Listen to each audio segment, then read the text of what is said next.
Hello, everybody. Well, back on our book channel, we've got a wonderful guy who I've actually known for a long time. But the story that he has to tell was a story that when I first knew him, I knew nothing about. Nicholas McQueen. The name McQueen and the McQueen family, I won't say is notorious, I'll say famous all over London. But I'm so pleased we've got Nicholas McQueen with us today. And he's the author of a book called The Cockney Whipping Boy. And the Cockney Whipping Boy tells the story of Nick's life. Nick, it's so wonderful to see you. And thank you very much for coming on. Let's start off by saying, what made you write this book? Um, I, I felt I needed to write the book because of lies that were being told about my mother, who wasn't here to defend herself. And I felt the need to put the record straight. That was the first reason for me wanting to write the book. But it's multifaceted, the reasoning, but that's the main reason. No, The truth what a needs to be told. what a wonderful reason. And your mother was called Carol, wasn't she? That's right, yeah. Yeah, and we get a glimpse of the life.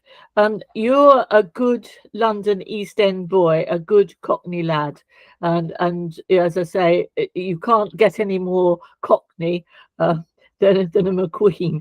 So, Nick, so you lived in the East End, and you're still living in the East End. Tell us a little bit about life when you were a little lad growing up, and then a bit about the what's happened in the book and what happened when you went to school. Let's start off before you go to school. I was attracted to Petticoat Lane, which is a famous East End market, and I ended up getting a job working on the stalls at 10 years old, which I suppose in one sense sounds as, child labour, etc. But it really wasn't. It was an education. I got money, kept out of trouble, and it was really enjoyable. So I went to work every sort of weekend and learned so much from the men of the market there. So it's educational in many senses, and some of the things that I learned I still keep close to my heart today. For instance, the guy I work for used to drum into me, money doesn't make money. A good idea and hard work will make you money. So all of these things that were told to me, I've sort of kept close to me. And over the years, it all sort of came true. Hard work will pay, so it was a great experience for me. And when I obviously went to the boarding school and the academic education kicked in, and I didn't really get on with that, I went back to the old stuff I'd learned. Work hard, and all will be okay. And the book's a little bit of sort of around that, and centered on determination. And if you're inspired, these have got great powers. Like education has great power, but determination and inspiration can certainly get you over some of life's hurdles, and that's what I found in my life. I'm sure And you're right. about that. Can you tell us a little bit about your grandfather? Because if there was anybody I'd like to have met, Right. it's your grandfather. Yeah, he gave me a set of rules, which I also kept close. Don't do anything that you can't walk the high street with your head held high, and you're only as big as your enemies. He would have all these sayings, and all very educational, to keep you on the right direction in life. And yeah, he was a champion boxer, heavyweight boxer. He won a great fight at West Ham Field, thousands and thousands of people watching him, and won the Directors' Cup. So he was a well-known heavyweight boxer in the East End. And the East End is also, as you most probably know, is known for being poverty. So, the way to get out of the East End is work hard or box your way out, But we're sort of born hungry, I think, It gives you that bit of extra determination to succeed. And he succeeded. So, yeah. I guessed actually that he wasn't a welterweight because I'd met his grandson. Okay.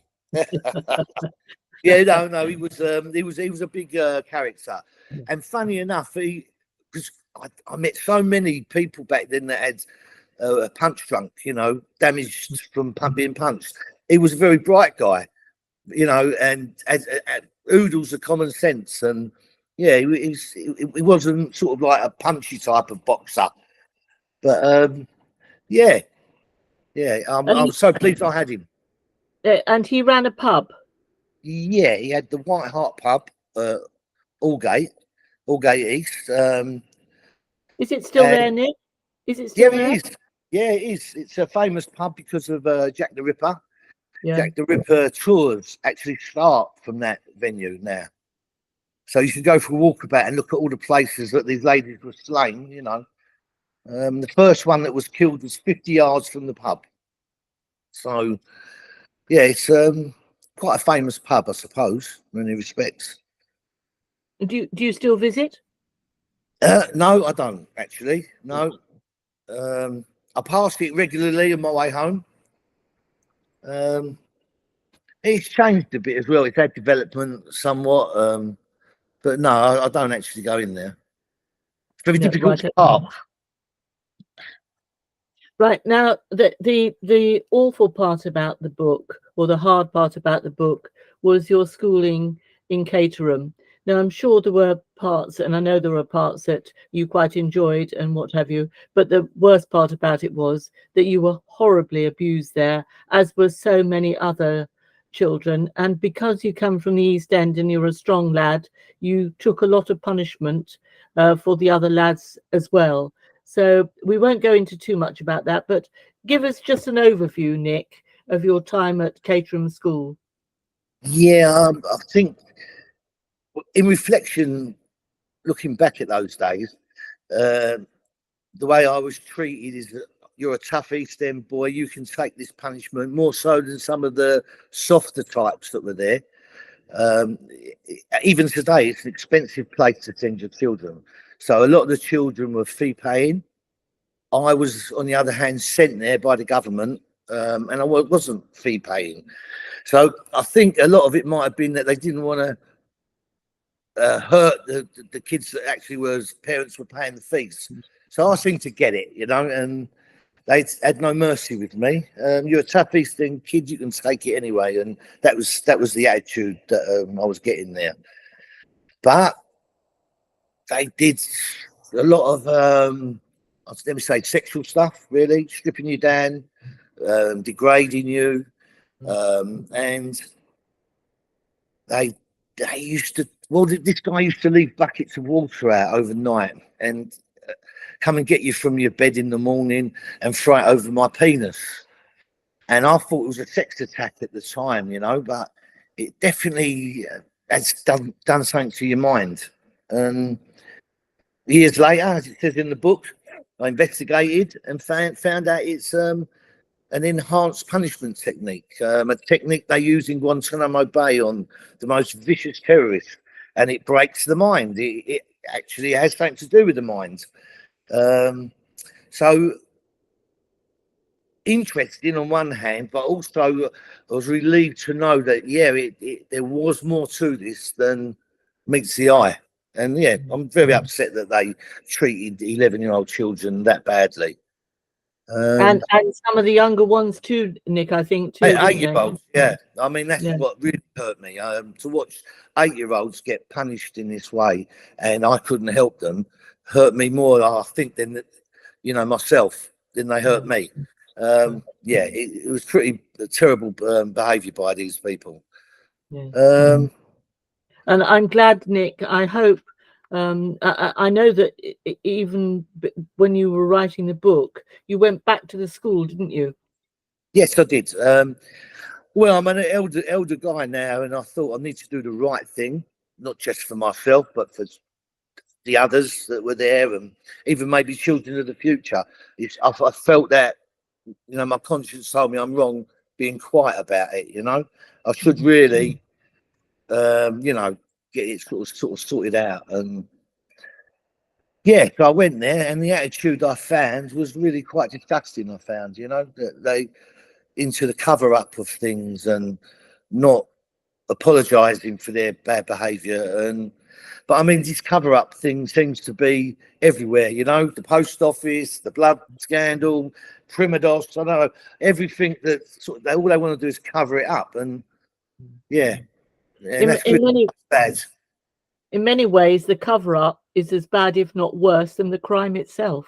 Well, I would agree with that because, you know, we all make mistakes, and it's what you do after you realise you've made a mistake. That's what counts, you know. But to cover it up and to give more pain and suffering to the victims, and yeah, I think that's pretty low, you know.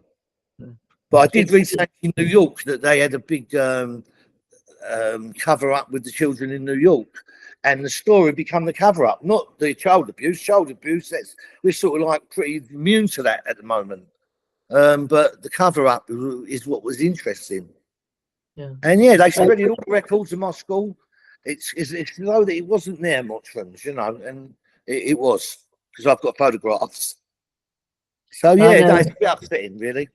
Yes, I'm sure, Nick. And when you look at the cover-ups, you know, I think you've done a very good job, because these things are still going on today. And if we think they aren't, we kid ourselves. You've Yes. only got to look at the scandal in just one town in Rotherham, where around about 1,400 girls were multiply raped, etc., by mainly Asian men. You know, and schools have this same problem. There's a headmaster in North Wales that's just been sent to prison for, I think, 15 years for abusing for girls there. And you know, so if we think these things have gone away, Nick, they're not. And to bring it out, I thought was excellent, and I hope, you know, it might bring some sort of closure, because it was an awful chapter in your life, if you like. But no doubt, like everything else, it's helped to make the man. Most probably, and I'm not. I think maybe this was all done on purpose. It's purposely done to children, I think, back then. You know, but I do carry my demons. I had a terrible time because of it, and I wouldn't wish it on my enemies' children. So no, it's something that really we need to say no to. And the cover up, going back to the cover up again, I mean, there's no punishment for people covering up, which is why I think, you know, there's so much of it. I think you're absolutely right. Be interesting to see what they do with the post office. Nick, that was just part of, you know, only a few years in your life. You've done so much. You've had a political interest in your life. You stood in the East End of London in Tower Hamlets with the mayor. You'd like to tell us a little bit about that? Yeah, I've never really been political, to be honest. But what was happening in my local area, the kids' clubs didn't exist anymore. And when I was a child, they were the safe havens for children. They were the things that even all the poor kids could use. And, you know, it's what kept me sort of straight as a child.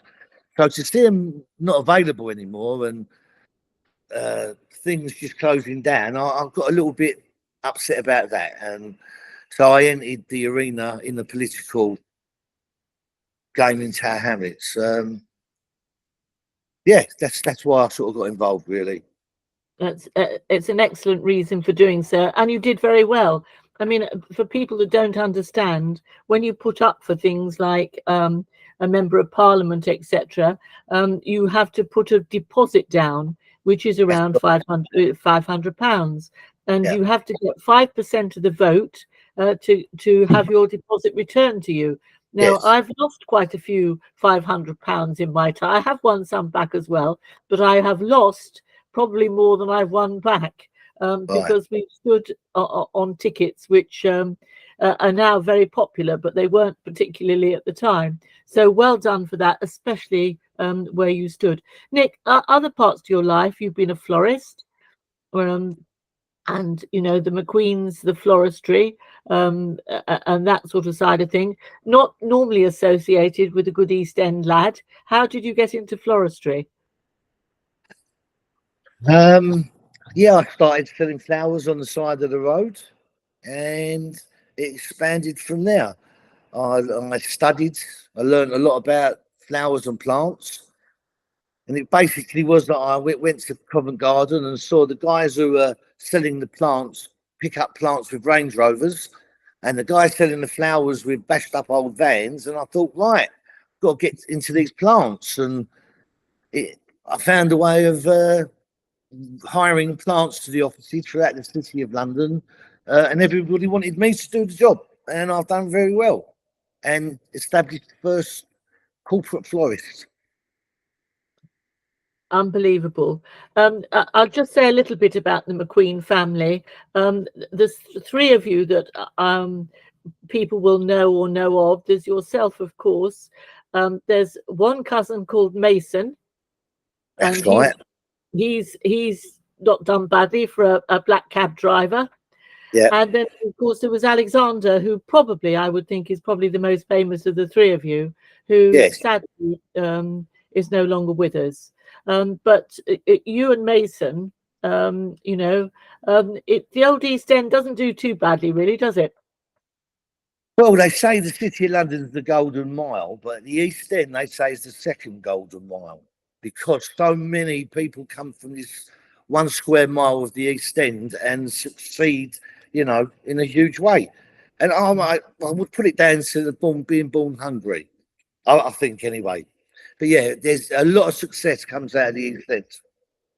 And globally, I mean, not just nationally, whether you go back to Sainsbury's on his stall or Tesco on his stall and takes over the country, and, it's just so much comes out of the East End.